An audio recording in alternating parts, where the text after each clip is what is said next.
Oke, assalamualaikum warahmatullahi wabarakatuh. Selamat pagi, jumpa lagi di channel saya. Semoga bermanfaat tips dan trik di kali ini. Salam sukses, salam berkarya.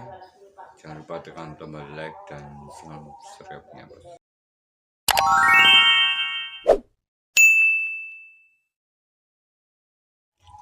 Oke teman, di sini saya ada sebuah komponen di otomotif dan tentunya sangat dikenal sekali, yaitu sebuah busi, dan fungsi utama adalah melakukan pembakaran di dalam mesin, dimana untuk busi ini kita bisa melihat dari beberapa ciri atau beberapa masalah pada daerah di elektroda atau ujung businya sini. Kita bisa melihat warnanya, ini biasanya ada warna yang hitam, oke, seperti ini, dan bergerak. Untuk seperti ini biasanya terjadi pembakaran yang tidak begitu maksimal atau pembakarannya itu ada sisa, dan jika berwarna coklat atau kering, ini biasanya pembakarannya itu terjadi secara merata. Dan yang putih tentunya pembakaran ini lebih cenderung ke irit atau terlalu banyak udara dan sedikit BBM. Dan di sini untuk beberapa kasus dari sebuah busi kita bisa melihat dari saat di tes di motor, saat kita nyalakan kunci kontak on, dan di sini terjadi saat kita selah, di sini akan terjadi percikan busi di ujungnya sini, di bagian sini. Dan untuk hasil percikan yang mungkin lebih bagus, hasil pembakarannya lebih baik, ini terdapat di ujung businya sini, di ujung busi berwarna biru yang kuat, tidak merah ataupun biru yang kecil. Dan jika suatu saat terjadi percikan yang dikatakanlah di sini karena businya ini hitam, ini biasanya untuk motor yang seperti ini businya akan boros atau sering ganti busi, dikarenakan saat digunakan mungkin di dalamnya ini terjadi resistansi ataupun hambatan dari bagian input atau masuknya arus dari luar atau dari sebuah koil ke dalam ujungnya sini akan mengecil.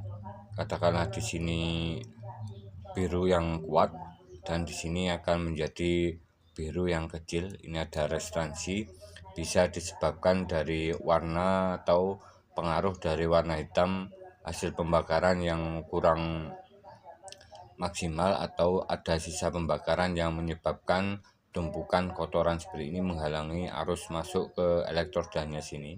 Jadi saat digunakan mungkin percikan businya kecil akan mempengaruhi dari tenaga atau performa dari sebuah motor. Dan di sini untuk beberapa kasus dari motor yang hitam seperti ini jika dipakai mungkin 1 minggu itu motor ini tidak bisa dihidupkan atau berbet-berbet saat di gas awal mau naik. Saat kita naikkan gasnya secara tiba-tiba, di sini ada masalah pada ujung businya sini.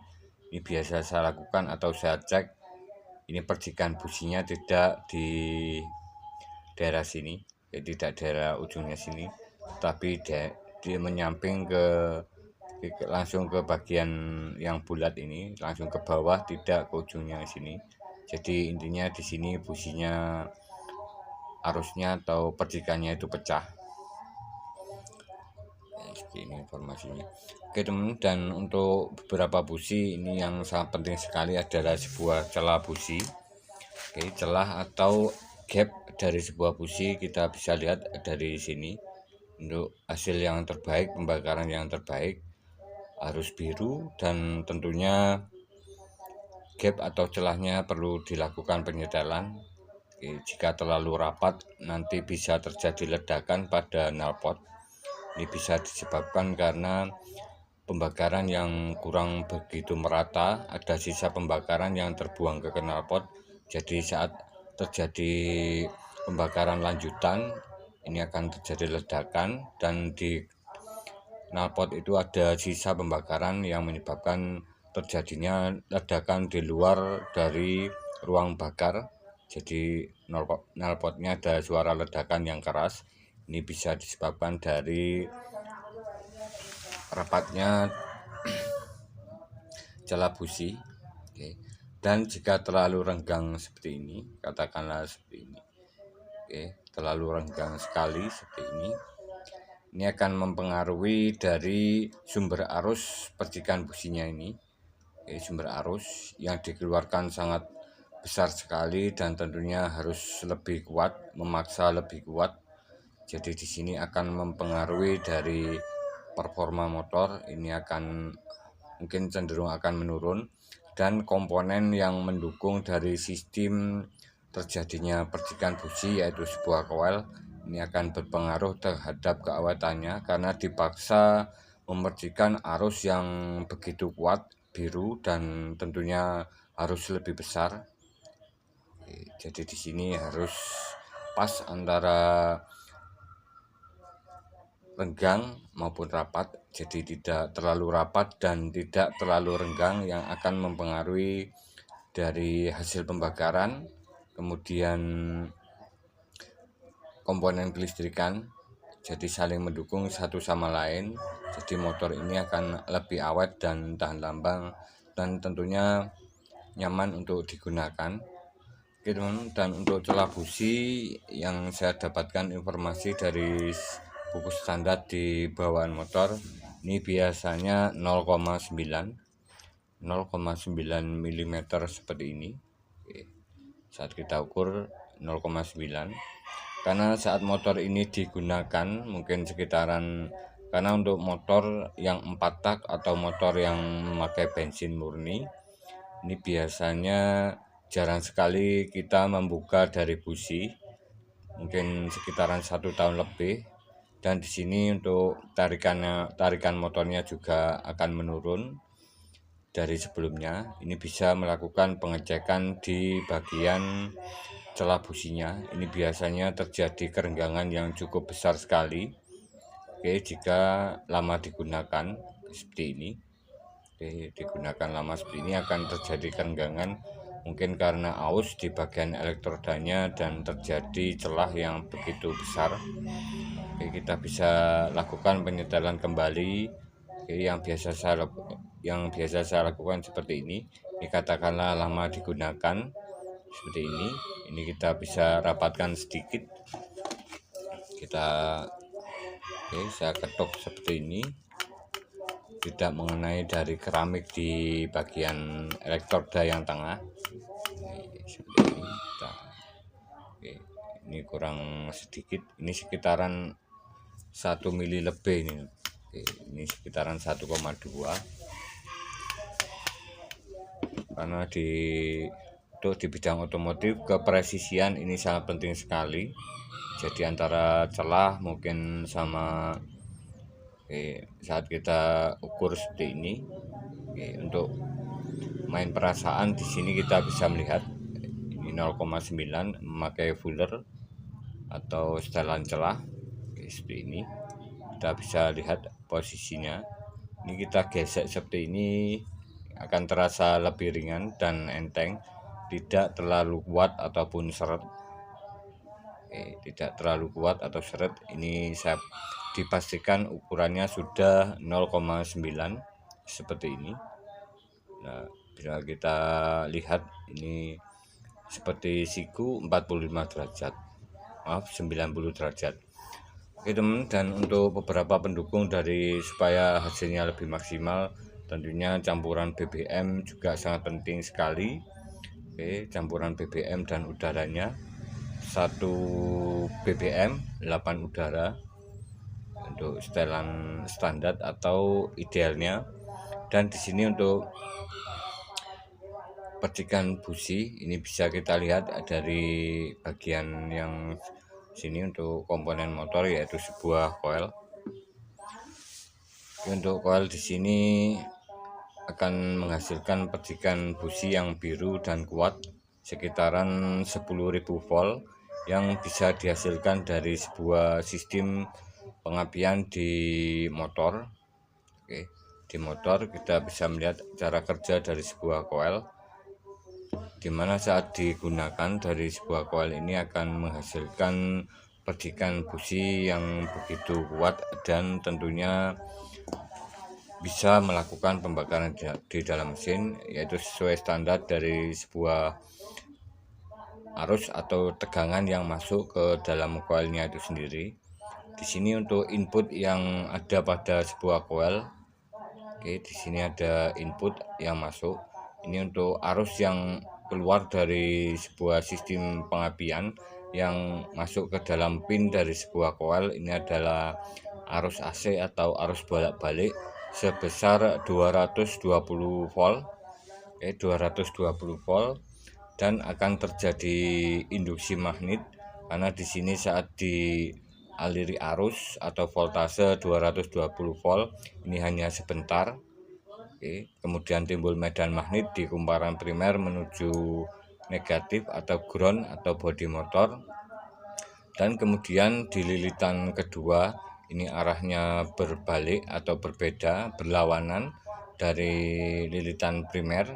Ini ada lilitan sekunder, dan di sini untuk lilitan sekunder jumlahnya juga sangat banyak sekali, sangat banyak sekali, lebih besar dari jumlah lilitan primer. Ini akan menghasilkan induksi atau medan magnet balik terhadap di kabel businya sini. Di sini ada kabel busi yang bisa menghasilkan voltase sekitaran 10.000 volt. Di bagian ujung businya sini, nanti masuk ke ujung businya sini menjadi biru dan kuat. Dan untuk sebuah arus atau input dari sebuah coil yang menghasilkan 220 volt AC pada bagian inputnya ini ada beberapa bagian yang sangat penting sekali, dimana saat digunakan di motor ini ada instalasi atau satu kesatuan yang saling mendukung antara coil, busi, dan lainnya. Ini harus benar-benar fit dan bisa berfungsi maksimal untuk percikan businya. Dan untuk sumber arus yang bisa dihasilkan oleh sebuah motor, yaitu di sini ada sebuah spool dari magnet dari motor di dalam magnet ini berputar, berputar mengitari dari mesin. Ini biasanya saat kita lihat di sebelah kiri, putaran mesin ini ke kiri seperti ini berlawanan jarum jam, dan di sini ada lilitan yang besar sekali seperti ini. Katakanlah tidak memakai yang seperti ini, katakanlah full, ini tidak memakai yang sini spool pengapian sini. Di sini ada spool pengisian seperti ini, dimana untuk spool pengisian di sini ukuran kawat ml-nya sekitaran 0,8 sampai 1 mm. Dan di sini untuk jumlahnya, karena di sini motor lama atau motor Vega lama yang memakai spool pengapian juga, berbeda sekali dengan full yang memakai spool pengisian. Di sini untuk jumlah lilitannya juga banyak, mungkin sekitaran 12, mungkin 18, dan bentuknya sangat kecil-kecil sekali dan rapat sekali untuk motor sekarang. Ini untuk motor yang katakanlah Vario 110 yang lama, yang karburator maupun Beat. Ini kerennya atau rumah spoolnya ini banyak sekali, dimana fungsi utama dari banyaknya spool atau keren yang ada pada dalam magnet ini saat digunakan tentunya membutuhkan nilai output dari suatu spool ini supaya besar dan tentunya hasilnya lebih stabil. Dan untuk beberapa arah lilitan dari sebuah spool pengisian seperti ini. Di sini ada yang pertama, saat ini dililit ulang. Startnya awal dililit dililit ke arah bagian kanan seperti ini, kemudian ke kiri selang-seling, gimana saat start awal ini pada awal dililit ini diputar ke kanan seperti ini. Oke, dan rapat dan lurus di bagian sini, di bagian lilitannya sini, dan kemudian lanjut ke lapisan kedua atau layer kedua, kemudian lanjut ke layer keempat. Ini biasanya 4 layer atau 4 lapis untuk sebuah sepul pengisian seperti ini yang besar, dan tentunya bahan yang digunakan juga akan berpengaruh, dimana saat digunakan atau saat kita membeli sebuah parts atau komponen dari sebuah motor yang katakanlah sepul seperti ini harganya ada yang mungkin lebih hemat atau mungkin lebih mahal. Ini bisa berpengaruh dari bahan yang digunakan. Ini mempengaruhi dari kualitas yang akan dihasilkan oleh sepul pengisian ini. Jika dimana suatu sepul pengisian ini bahan yang digunakan dari ML atau lilitan ini benar-benar terbuat dari tembaga seperti ini, berwarna kuning agak kemerahan. Ini adalah tembaga yang bisa menghasilkan arus yang besar dan stabil, dan tentunya hasil saat digunakan ini akan maksimal. Berbeda sekali jika kondisi di mana sebuah sepul pengisian saat dilakukan pembelian mungkin harganya lebih hemat. Ini bisa dipengaruhi dari bahannya itu sendiri. Ini biasanya terbuat dari, jika kita kerik seperti ini warnanya agak abu-abu atau putih, ini adalah sebuah aluminium, dimana untuk sebuah sepul pengisian menggunakan aluminium ataupun ya bukan tembaga, ini akan mempengaruhi hasil dari outputnya, dimana saat kita gunakan mungkin percikannya itu besar atau voltasenya besar yang dihasilkan oleh sepul ini saat magnet motor ini berputar. Oke, katakanlah di RPM menengah ke atas, ini voltasenya bagus jika memakai aluminium atau ML yang berwarna putih atau abu-abu, tetapi arus yang dikeluarkan atau besarnya arus yang dikeluarkan ini sangat kecil sekali. Jadi berbeda dengan yang tembaga ini arusnya voltase atau tegangannya besar, voltase atau tegangannya tinggi, dan arusnya juga besar. Jadi ini real untuk yang tembaga. Jadi untuk yang mungkin teman-teman yang menjumpai sebuah kasus di mana sebuah motor ini saat digunakan sistem pengisiannya itu kurang maksimal atau terjadi error saat dilakukan penggantian, mungkin dari bahannya ini mungkin yang berbeda, tidak bermasalah tetapi berbeda. Jadi di sini untuk bahannya akan mempengaruhi dari kualitas yang dikeluarkan. Jadi untuk voltase adalah sebuah kecepatan dari arus itu sendiri yang masuk ke dalam sistem pengisian, dan arus adalah besarnya air yang akan mengalir ke sebuah katakanlah kaleng ataupun tong, di mana penyemprotan dari sebuah air ke dalam wadah atau tong, jika percikan semprotannya itu cepat atau ketegangannya itu cepat, tetapi jumlah air yang dikeluarkan ini sedikit, ini akan lama terjadinya pengisian pada tong atau kaleng. Berbeda sekali jika penyemprotannya itu besar dan air yang dihasilkan atau dimasukkan ke kaleng atau tong itu banyak. Jadi tong ini akan terisi dengan cepat dan akan lebih besar pengisiannya atau lebih stabil atau lebih cepat di saat dilakukan pengisian di sebuah tong pengisian airnya. Seperti itu untuk perumpamaan dari sebuah sistem pengisian yang menggunakan bahan yang berbeda, yaitu sebuah aluminium atau tembaga. Ini adalah perbedaan dan sangat mempengaruhi sekali. Oke teman, dan untuk selanjutnya di sini setelah melalui arus AC, setelah melalui lilitan kawat seperti ini, di sini ada bagian sepul pengisian warna putih. Oke, ini arah lilitannya.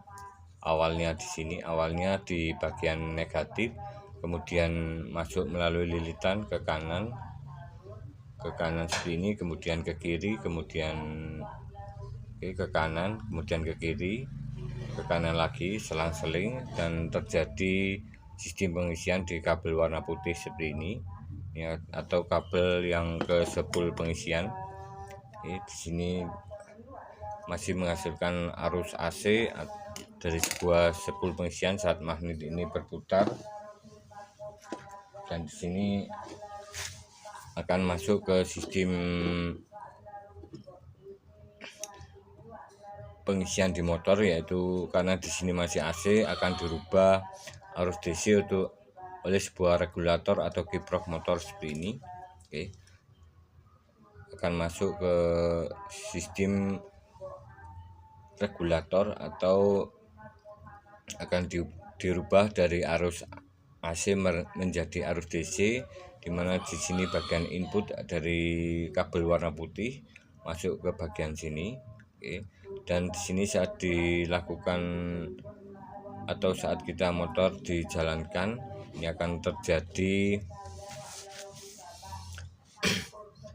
saat magnet motor berputar, ini sepulnya akan terjadi mengeluarkan tegangan sekitaran mungkin 60 volt, kemudian masuk ke dalam inputnya sini di bagian kanan bawah ini ke aki.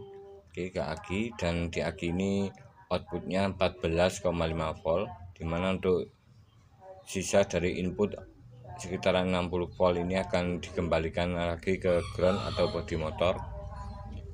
Dan untuk selanjutnya di sini bagian plus ini akan menuju ke aki. Menuju ke sebuah aki, ke sistem pengisian aki di bagian kanan ini. Saat motor ini digunakan, terjadi sistem pengisian ke aki sekitaran 14,5 volt saat digas penuh. Dan saat terjadi pengisian di dalam motor, karena di sini sebuah sistem pengapian menggunakan arus dari aki atau arus DC. Ini saat kunci kontak di on kan. Saat kunci kontak di on kan, ini akan arus masuk dari positif aki ke dalam sebuah sistem kelistrikan pengapian di motor, yaitu sebuah CDI, dimana untuk CDI ini yang biasa menggunakan aki atau arus dari sebuah aki kering seperti ini adalah CDI DC. Untuk ukurannya mungkin lebih besar dari CDI AC atau CDI Grand atau CDI lama yang menggunakan sepul pengapian seperti ini. Jadi bentuknya lebih besar karena ada rangkaian di dalamnya yang membedakan dari sistem atau cara kerjanya. Dan saat dikunci kontak on, di sini arus masuk 12 volt ke dalam CDI. Arus masuk ke dalam CDI ini sebesar 12 volt. Karena di sini ada sebuah coil. Di sini ada sebuah coil di mana di inputnya sini harus 220 volt. Jadi tidak mungkin akan bekerja jika dipasang langsung ke dari plus aki kemudian ke input coil. Ini akan tidak terjadi induksi karena kurangnya tegangan atau voltase yang masuk ke dalam input coilnya itu sendiri. Dan di sini ada beberapa rangkaian yang bisa kita lihat dari sebuah CDI DC. Untuk CDI DC di sini ada beberapa bagian yang membedakan dari sebuah CDI AC seperti ini. Untuk CDI AC mungkin bentuknya lebih kecil, mungkin 2 atau 3 kali lipat, 2 maupun 3 kali lipat. Dan di sini saya ada CDI yang sudah saya bongkar, punyanya Vario 110, dan di dalamnya seperti ini. Ini sama bentuknya, posisinya pinnya juga sama seperti ini. Seperti ini. Oke teman, dan di sini untuk cara kerja dari sebuah CDI DC, di mana arus pada kunci kotak on, ada sekring masuk ke dalam rangkaian di CDI-nya sini dan masuk ke bagian IC maupun komponen yang hitam-hitam seperti ini ke diode lainnya. Ini masuk arus 12 volt. Oke. Dan di sini nanti disimpan oleh kapasitor atau elko seperti ini, 12 volt, kemudian disimpan di dalam elko, disimpan lagi tambahan di dalam elko. Mungkin di sini karena untuk CD ini ada diode yang ada pada bagian rangkaian di dalam CD ini, mungkin ada diode yang mengatur berapa arus masuk ke dalam rangkaiannya ini. Mungkin ini dibatasi. Kemudian karena diode ini ada kapasitasnya masuknya berapa ampere, jadi di sini dilakukan penyimpanan kembali supaya nanti hasilnya di rangkaiannya ini voltasenya tidak turun atau stabil, tidak terjadi masalah saat CD ini bekerja. Dan di sini arus DC 12 volt ini akan dirubah oleh sebuah trafo kuning terbuat dari ferrit ataupun kayak fiber. Oke. Melalui lilitan, ini ada lilitannya di sini bos. Oke, seperti ini. Dan kemudian karena di sini cara kerjanya sama seperti sebuah inverter katakanlah di toko elektronik yang bisa didapatkan, dimana untuk inverter ini berfungsi merubah arus DC 12 volt dari aki menjadi arus AC 220 volt, sama seperti saat di sebuah panel surya. Oke, merubah dari fungsi inverter, merubah arus DC 12 volt, aki 12 volt untuk bisa menyalakan alat-alat rumah tangga seperti lampu LED. Mungkin seperti itu sesuai dengan kapasitas arusnya atau inverter dari kekuatan arus yang dikeluarkan itu sendiri. Jadi berapa watt ini berbeda-beda sekali karena di sini otomotif atau motor. Jadi yang dihasilkan wattnya mungkin tidak seperti pada instalasi rumah tangga. Jadi di sini ada inverter atau penaik tegangan yang memakai trafo yang seperti ini, bentuknya agak kecil, mungkin sekitaran 3 sentian. Ini akan menghasilkan induksi dan terjadi kenaikan tegangan dari 12 volt menjadi 220 volt, kemudian disimpan di sebuah kapasitor. Kapasitor AC seperti ini. Kapasitor AC seperti ini. Di sini untuk kapasitasnya 105J. Dan untuk kebanyakan untuk motor-motor yang memakai CDI yang non ori biasanya 105J atau 1 mikrofarad. Dan untuk motor-motor yang ber-CDI orisinil seperti ini biasanya untuk nilai kapasitas dari kapasitornya itu lebih besar dari 105, atau di sini sama ukurannya karena di sini sudah saya lepas. Oke, saya pasang di motor Mega Pro Monoshock yang saya rubah atau saya tambahkan ke koilnya. Ini bisa teman-teman simak di video sebelumnya. Oke, karena di sini untuk kapasitas dari sebuah CDI yang ori atau bawaan motor ini adalah seperti ini bentuknya, 155J atau 1 mikrofarad, 1,5 mikrofarad, jadi agak besar. Oke, mungkin ini akan mempengaruhi hasil dari sebuah pengapian di motor. Oke, saat kunci kontak di on kan, terjadi output di inverternya sini sekitaran 220 volt disimpan pada kapasitor ini. Di kapasitor ini akan di output yang bagian sini, salah satu pin di bagian kapasitornya ini akan terhubung, katakanlah di bagian sini, yang ujung sini akan terhubung ke bagian input coil langsung. Jadi di sini ada tegangan yang tersimpan pada sebuah kapasitor yang masuk ke input coil, dan di sini masih tersimpan karena belum ada rangkaian yang membuka bagian pin satunya lagi supaya arus mengalir ke bagian spool sekunder atau kumparan sekunder pada sebuah coil. Jadi di sini ada sebuah rangkaian SCR pada sebuah CDI DC. Ini kebetulan saya untuk SCR-nya ini kemarin terbakar, ini sudah lama ini, sekitaran 2 tahun lebih. Ini terbakar atau short di bagian sininya. Untuk SCR-nya ini kurang paham nomornya berapa ini. Jadi saat motor ini digunakan, arus tersimpan di kapasitor, sini, dan terjadi penyimpanan di dalam kapasitor. Di kapasitor di CD ini ada sebuah SCR, katakanlah seperti ini, SCR 2P4M. Ini seadanya seperti ini, 2P4M. Di sini ada 3 pin.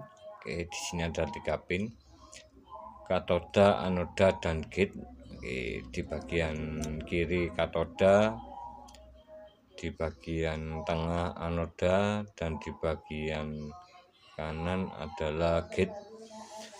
Seperti ini, dimana fungsi dari sebuah SCR adalah mengalirkan arus. Jika gate atau bagian pin kanan ini dialiri sebuah arus yang kecil sekalipun akan membuka antara katoda dan anodanya, sehingga arus di bagian kapasitornya ini akan mengalir dari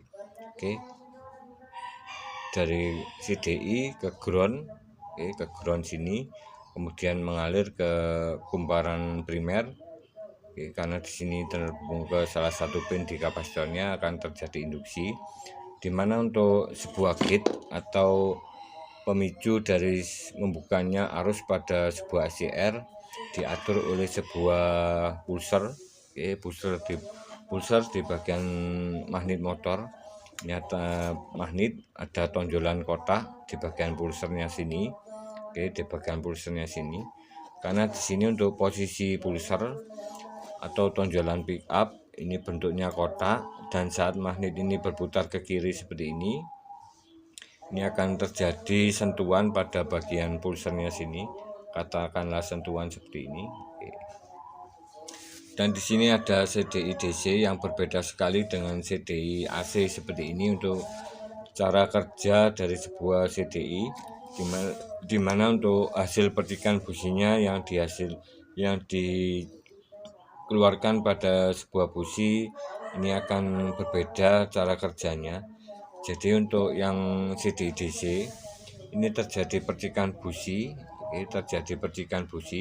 setelah pick up ini melewati dari tonjolan di pulsernya ini. Setelah melewati, ini akan tercipta percikan busi, untuk CDI DC.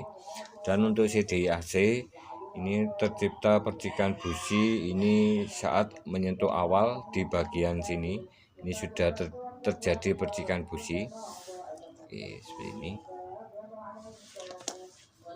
Mungkin perbedaannya adalah pada sebuah inverternya ini. Jadi untuk DC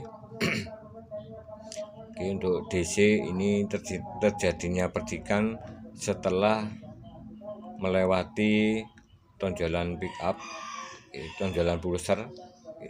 Tonjolan pick up-nya ini setelah melewati tonjolan pulser. Dan untuk CDI AC ini sebelum, untuk CDI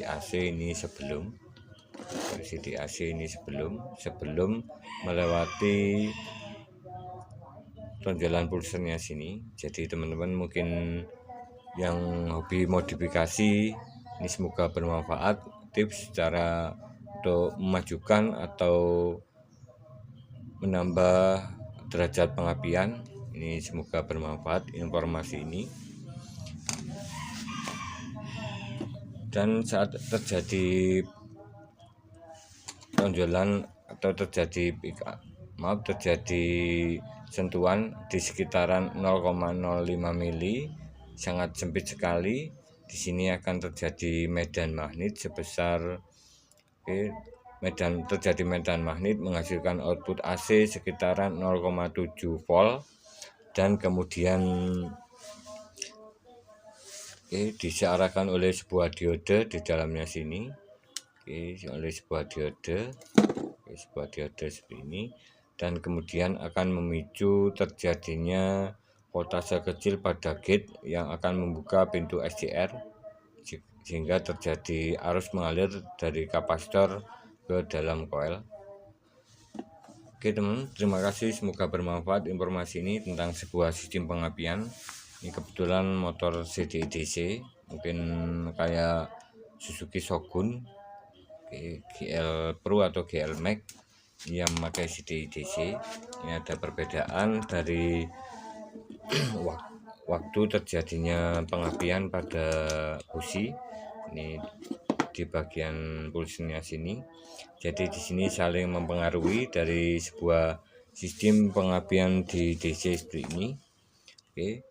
Untuk kasus dari sebuah CDI DC, ini bisa berpengaruh dari sebuah sistem pengisian, yaitu sebuah spool, di mana untuk spool ini bahan yang dihasilkan atau bahan yang digunakan harus benar-benar dari tembaga, supaya nanti output di pengisiannya itu lebih stabil dan akan bekerja lebih maksimal ke sistem pengisian ke aki. Karena di aki ini, di sistem kelistrikan motor ini banyak sekali yang membutuhkan suplai dari aki, mulai dari katakanlah CDI, kemudian klakson, lampu rem, kelistrikan lainnya. Jadi di sini akan mempengaruhi besarnya arus yang masuk, dan besarnya arus dan tingginya tegangan juga berpengaruh, juga sangat bermanfaat untuk sebuah sistem kelistrikan di motor. Dan tentunya dari sebuah sistem pengisian di motor ini untuk regulator juga sangat penting sekali. Di sini sangat penting sekali untuk sebuah sistem pengisian di motor untuk CDI.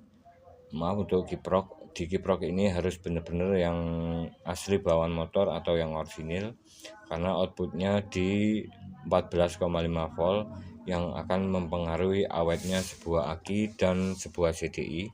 Karena untuk CDI ini kasusnya itu CDI-nya short saat dipasang di motor, ini sekringnya langsung putus.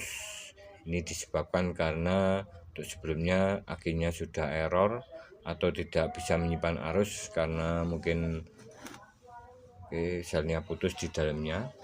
Dan kebetulan untuk kiproknya ini yang biasa, output yang dihasilkan itu sekitaran 17 volt, karena di sini tidak bisa menahan dari output yang besar pada sebuah kiprok atau regulator di sekitaran 16 sampai 17 volt, sehingga terjadi kelebihan voltase yang menyebabkan sebuah CD ini menjadi bermasalah atau konslet. Jadi di sini sangat penting sekali sebuah regulator, kemudian spool pengisian. Aki 12 volt juga sangat penting sekali, akan mempengaruhi hasil percikan di businya sini. Dan di sini tentunya yang mempengaruhi dari sebuah sistem pengapian di motor adalah sebuah kapasitor 1,5 mikrofarad. Terima kasih, semoga bermanfaat. Jika teman-teman ingin memodifikasi atau menambah atau memperkuat atau memperbesar dari sebuah atau menaikkan dari percikan busi, ini bisa teman-teman coba di bagian sini. Ini sudah saya coba pada motor Mega Pro Menusok untuk sebelumnya.